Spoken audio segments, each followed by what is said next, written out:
Assalamualaikum warahmatullahi wabarakatuh.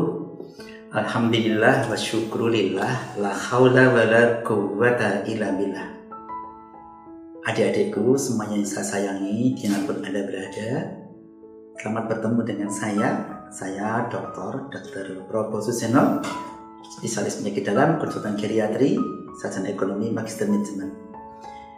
Saya akan menyampaikan topik masa kesehatan dalam ibadah haji dan istiqomah. Kebetulan S3 saya tentang kesehatan haji. Penelitian saya waktu itu di Mekah, Madinah, dan Jeddah, dan saya lakukan di jemaah haji Indonesia. Saya langsung mulai aja ya. Jadi ibadah haji itu ibadah yang sangat istimewa. Semua orang mengharapkan bisa melaksanakan ibadah haji dengan baik dan benar. Keinginan jamaah haji dan keluarganya pengennya selamat, kemudian mabrur, sehat, dan senang. Namanya haji SMS ya. Selamat, senang, mabrur, sehat. Jadi selain selamat juga sehat, tapi mabrur sekaligus senang. Karena ibadah haji itu kalau dengan ilmu yang cukup, dengan pembakaran cukup akan bisa menyenangkan. Selain kemabruran yang dicari. Bagi masyarakat juga harapkan haji nanti pulang kembali jadi haji mabrur yang bisa membawa kebaikan di sekitarnya. Pemerintah, khususnya di Kementerian Agama, Kementerian Kesehatan, Kementerian Luar Negeri juga berharap seluruh jemaah haji selamat, sehat, mabrur, dan senang. Ibadah haji ini istimewa sekali karena khusus tempatnya dan waktunya. Karena khusus itulah menyebabkan orang berbondong-bondong seluruh dunia. Seluruh dunia berbondong-bondong datang ke Mekah, nanti ke Arafah, nanti ke Musdalifah, ke Mina, kembali ke Mekah lagi, dan ada juga yang Arba'in ke Madinah. Karena itulah harus hati-hati dijaga dengan baik, karena jamaah haji itu memang bermacam-macam, baik yang lansia maupun yang non lansia.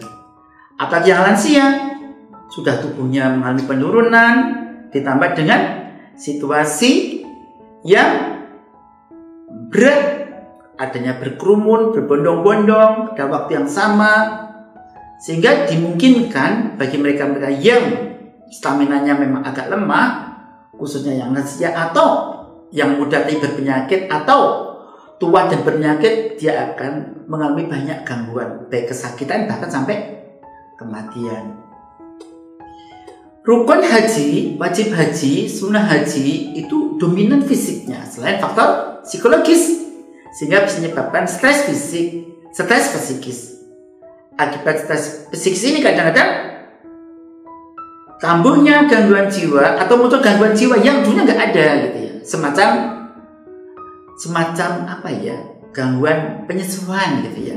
Dan ini haji ini situasi yang istimewa. Dalam situasi normal, jamaah haji Indonesia itu mendapatkan kuota terbesar di dunia. Karena jamaah haji yang terbesar di dunia memang Indonesia. Rata-rata dalam keadaan normal itu 210.000 jamaah haji. Ya, adik-adik yang saya sayangi. Nah, jumlah jamaah haji yang risiko tinggi itu apa sih? Yang berpenyakit, yang mungkin mudah sakit, kambuh, atau bahkan meninggal dunia, atau yang tua sehingga mudah sakit akhirnya bisa meninggal dunia. Itu jadi beban negara dan beban di sana. Tidak hanya itu, beban bersama seluruh jamaah haji yang lain yang mendampingi atau pembimbing haji dan seterusnya, sehingga timbullah aturan-aturan Permenkes nomor 15 tahun 2016 yang mengatur bahwa jamaah haji itu harus istiqomah. Apa itu istiqomah? Mampu gitu ya. Jadi yang saya sayangi, jamaah haji itu ada yang sehat, ada yang kurang sehat atau dikatakan sakit. Yang kurang sehat diakibatkan karena proses umur dan proses penyakit. Ada yang tua, ada yang muda, ada yang kegiatan hidup sehari mandiri, ada yang tergantung orang lain. Pendidikannya bermacam-macam, pekerjaannya bermacam-macam, banyak variasi. Ada yang sudah punya penyakit sejak di Indonesia, pas berangkat, ada yang tambah penyakit di perjalanan, sampai sana ada penyakit sampai di sana, ada kembali dengan keadaan yang lebih sakit lagi. Tapi ada juga yang sakit karena senang, pulang sehat, ada. Nah, sekarang pertanyaannya adalah apa masa kesehatan yang sering pada jamaah haji itu, baik yang lansia maupun non lansia, ada 3 masalah: masalah fisik, masalah psikis, dan masalah sosial. Masalah fisik seperti apa ya? Gangguan pada paru, pada jantung, diabetes mellitus, osteoartritis, kemudian rinoparingitis, stroke, kemudian apa lagi ya? Heat stroke atau sengatan panas, dehidrasi, infeksi saluran kencing yang berulang, kemudian batu saluran kencing, kambuh. Kenapa? Minumnya sedikit, takut kencing, takut ribet gitu. Pada dehidrasi, nah batu saluran kencing, kambuh, dan kolik ya. Kemudian dispepsia, semacam sakit maget ya. Kemudian apa lagi? Gastroenteritis, muntah bira. Kenapa? Kadang-kadang memakan makanan yang sudah sekali dimakan, nanti lebih dari 3 jam atau dimakan. Akibatnya apa? Ada food intolerance atau ada penyakit yang berkembang dari makanan yang sudah basi, tanda petik. Karena di sana basinya lebih mudah dibanding di sini. Nah, ada lagi gangguan yang lain, sembelit, gangguan prostat, jet lag, kecelakaan, deep vein thrombosis, serangan jantung koroner, dan bahkan stroke. Nah, ada juga gangguan sama penerbangan gitu. Nah, jadi itu gangguan fisik. Masih ada gangguan yang lain, tapi itu yang tersering gitu. Sekitar 22 penyakit yang tersering gitu. Nah, kemudian di psikis. Di psikis apa? Bisa cemas, depresi, fobia, gangguan penyesuaian, kambuhnya schizofren. Kemudian ada demensia ya. Sedangkan gangguan sosial apa? Merepotkan jamaah yang lain, yang satu kelompok, merepotkan petugas haji, baik Kementerian Agama maupun Kementerian Kesehatan. Tujuan haji tadi nggak berjalan seperti mimpinya, nggak lancar, karena harus sakit. Lainnya bisa kerjakan sunnah, dia nggak bisa karena sakit. Karena itulah dijaga fisiknya agar bagus, maka ke situ belum nanti apa pemborosan biaya, kemudian angka kesehatan kematian makin tinggi. Ini dampak sosialnya, dampak sosial ekonomi. Rujukan di rumah sakit makin besar, ini merepotkan juga ini. Padahal kalau dirawat di rumah sakit sana kan bahasanya beda. Mereka bahasa Arab, padahal bahasa Inggris. Jamaah kan tidak bisa. Kebanyakan tidak bisa bahasa Arab dan bahasa Inggris. Jadi masalah tersendiri. Jadi ini adik-adik yang saya sayangi. Jadi karena itulah kita berharap masalah fisik, psikis, dan sosial tadi bisa terkendali dengan ilmu kesehatan haji ini. Dan masalah ini banyak pada bahasa-bahasa Arafah, Muzdalifah, Mina, dan pasca Arafah, Muzdalifah, Mina. Namanya Armus Mina ya. Nah, itu yang paling bahaya karena setelah itu biasanya kematian akan cepat sekali. Setelah Arafah, Mina, kematian jamaah haji itu kami meneliti sejak tahun 2012 sampai 2019 yang lalu, selalu angka kematian setelah fase Arafah, Muzdalifah, Mina. Pasca itulah kematian hampir stabil 5 sampai 3 bulan per hari sampai pulangnya seluruh masa haji ini. Nah, adik-adik yang saya sayangi, kan itulah ini timbul masalah. Bagaimana agar jamaah haji, lansia, dan lansia itu ibadahnya bisa optimal dan angka kesakitan kematian minimal, maka perlu namanya syarat istiqoah bidang kesehatan. Nah, inilah yang diharapkan bisa membantu menekan kesakitan kematian jemaah haji dan ibadahnya bisa nikmat sekali. Karena itu perlu screening atau sebelum jemaah haji berangkat, bahkan sejak pendaftaran tahun depan mau berangkat sudah ada screening, penapisan ya, dan pembinaan calon jemaah haji di mana? Di puskesmas. Kalau petugas puskesmasnya pintar-pintar, wow, keren banget itu ya. Ya udah, dia besok kan ada tugas di puskesmas ya. Nah, pas intensif, nah atau lulus jadi dokter, mungkin dapat tugas ya, tugas untuk membina calon jemaah haji. Tidak sedikit tuh petugas pembina calon jemaah haji itu tidak Islam. Mereka harus punya ilmu ini meskipun dia bukan Islam gitu ya. Karena tugasnya tugas kesehatan umum, bukan tugas ibadah. Jadi dokter ini meskipun tidak Islam bisa saja melayani calon jemaah haji yang mau haji. Adik yang saya sayangi, kuncinya selain screening, pembinaan, maka petugasnya harus handal, profesional, amanah, dan jamaah hajinya tidak ngeyel ya. Taat melaksanakan anjuran tadi tugas. Nah, istiqoah kesehatan haji itu dibagi 4. Pertama, yang paling bagus ya, memenuhi syarat istiqoah kesehatan, memenuhi syarat mampu ya, istiqoah itu artinya mampu ya di bidang kesehatan haji.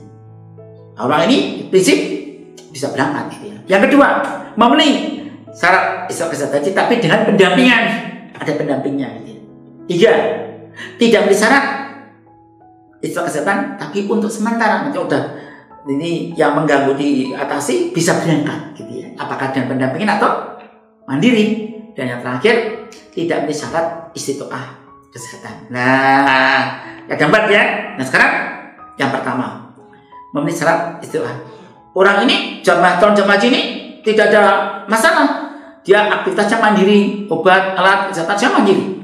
Mandi beli sendiri, pakai baju sendiri, biola sendiri, pergi sendiri, makan sendiri. Nah ini nggak ada masalah, dia bisa berangkat. Nah tapi orang ini wajib berperan aktif dalam promotif brand supaya apa? Tetap bugar sejak dia berangkat. Nah yang kedua, memenuhi syarat itu tapi dengan pendampingan sama mereka yang umurnya tua banget, apalagi tua banget ya, perlu pendampingan. Kalau masih di bawah 60 tahun itu nggak perlu pendampingan sih. Atau dia belum 60 tahun tapi atau udah 60 tahun tapi di sakit tertentu yang tidak termasuk yang tidak istiqah ya. Yang itu apa nanti kita sampaikan yang keempat ya. Jadi itu ya, sakit tapi tidak termasuk yang dilarang berangkat gitu intinya gitu ya. Yang ketiga yaitu tidak bisa syarat kesehatan tapi sementara. Mereka bagaimana? Mereka tidak punya vaksin, sertifikat vaksin yang sah. Kalau divaksin saja selesai. Jadi kalau sudah divaksin bisa berangkat.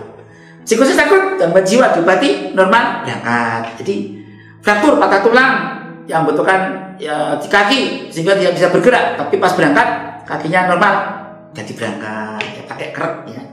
Ya. Kemudian sakit tertentu tipes bisa sembuh kan berangkat. Jadi sakit atau patah tulang belakang tapi komplikasinya nggak sampai lumpuh bisa berangkat. Atau hamil. Jadi namanya setelah apa ya? Tidak memenuhi syarat itu tapi sementara sih. Itu apa? Hamil usia hamilnya saat berangkat di bawah 14 minggu lalu hamil. Kalau berangkatnya udah lebih 14 minggu boleh, atau lebih dari 26 minggu juga nggak boleh. Tapi pas berangkat 16 minggu, 17 minggu, 20 minggu boleh gitu. Ya, tapi kalau masih hamil muda atau hamil lebih tua, hampir melahirkan anak, maka nggak boleh berangkat. Dia namanya tidak istiqah tapi sementara. Nah, kemudian yang keempat, ya paling sedih nih, karena tidak istiqah, tidak memenuhi syarat istiqah, dia nggak boleh berangkat. Siapa itu mereka? Mereka yang ada gangguan jiwa berat ya, atau gangguan yang mengancam jiwa ya. Penyakit seperti harapan sembuhnya apa itu? Sakit PPOK derajat 4, tadi sakit penyakit paru kronis yang berat. Dia duduk aja sesak nafas, apalagi gerak. Apalagi pada haji kan tawaf sa'i, lempar jumroh, mabiti Muzdalifah. Ini kan enggak ringan, makanya dia namanya derajat 4 tidak boleh berangkat ya. Diobati dulu, bisa turun, nah boleh berangkat ya. Kalau bisa disembuhkan, tapi kalau sulit sembuhkan ya sudah. Atau dia gagal ginjal sampai stadium 4 sampai cuci darah. Nah ini yang gagal ginjal sedih sekali nih. Pakai haji rutin, nggak boleh berangkat ya untuk saat ini ya. Ya, kemudian gagal jantung stadium 4, gagal jantung 3, tidur aja sesak nafas, apalagi berjalan, mau tidur aja sesak nafas. Kemudian AIDS, HIV AIDS yang stadium 4, yang flare, yang jelek, nggak boleh berangkat. Stroke yang sampai apa ya, stroke perdarahan yang luas sampai dia lumpuh bisu, ya nggak berangkat ya. Gangguan jiwa berat seperti schizofren berat, demensia berat, pikunnya parah, cacat mental yang berat, itu nggak boleh berangkat. Dan mereka-mereka yang punya penyakit seperti TBC yang multi drug resistant, kebal obat, itu nggak boleh berangkat. Atau kanker stadium akhir, kanker ganas, tinggal nunggu kematian, itu nggak boleh berangkat ya. Yang terakhir sirosis hati yang parah. Nah, adik-adik ya, karena itu perlu tes, namanya tes kebugaran. Tes kebugaran itu ada macam-macam. Ada tes kebugaran namanya Rockport test, ada 6-minute walk test, gitu ya. Ya, tes yang lain juga banyak, tapi yang dianjurkan di Indonesia udah tuh 2 ya. Rockport test sama self test kebugaran, 6-minute walk test. Ya. Rockport test apa? Orang tadi kalau cuma suruh berjalan 1,6 kilo, berapa menit dia bisa mencapainya? 1,6 kilo ya. Boleh lari ringan, boleh lari ringan atau berjalan cepat boleh. Nanti boleh selama ini hitung berapa? 1,6 km. Berapa menit? Kalau di dalam tabel nanti dimasukkan daftarnya berapa, nanti ternyata dia tidak bugar, wah harus dinaikkan kebugarannya dulu ya, supaya nanti kuat melaksanakan ibadah haji. Jadi nanti dites dengan tes berjalan 1,6 kilo dapat berapa menit gitu ya, nanti ketahuan gitu. Oh ternyata ya cobanya kayak pemanasan dulu kan, pemanasan, warming up, stretching, nanti baru berjalan atau lari kecil sama 1,6 kilo, terus berhenti berapa menit ya dalam KP. Oh nanti ada kelihatan, oh ini dia tingkatannya kebugarannya bagus ya. Tingkat kebugarannya jasmaninya kurang, cukup atau yang baik. Bagi yang baik nanti ada latihan, dilatih terus setiap seminggu 5 kali supaya bugar terjaga. Tapi yang cukup pelan-pelan dinaikkan sampai akhirnya bisa jadi baik ya. Yang kurang ditingkatkan latihannya sampai jadi cukup, dari cukup naik yang ke bugar ya. Nah bagi mereka-mereka yang targetnya punya cukup, minimal cukup, kita penting cukup. Nah sebelum tes PARQ Prokotin harus lakukan tes namanya PARQ NU ya, dites dulu, dinilai. Kalau ternyata dari 7 pertanyaan aja ada 1, maka nggak boleh ikut Prokotes ini karena bisa saja waktu tes malah meninggal dunia. Nah nanti dari 1,6 kilo berapa menit dimasukkan tabel-tabel, ada tabelnya deh ya, dia masukkan tabel, oh nih kebugarannya sedang, baik, kurang. Tes yang kedua yaitu tes namanya 6 minute walk test, 6 minute walking test. Nanti orang tadi calon haji diminta berjalan 6 menit, nah dapat berapa ratus meter gitu. Nanti ada tabel. Kalau lansia itu, kalau dia umur 60 sampai 64 tahun, kalau laki-laki harus bisa mencapai yang baik ya 650. Kalau perempuan 600, 60 tahun sampai 64 ya. Itu yang baik. Kalau cukup dikurangi 50, mencapai laki-laki 600, perempuan 550 gitu. Cukup, maka targetnya cukup saja. Nah, nanti bisa maju lebih cepat, namanya baik banget juga ada. Setiap 5 tahun nanti tambah 50 meter, dikurang 50 meter targetnya itu. Paham ya?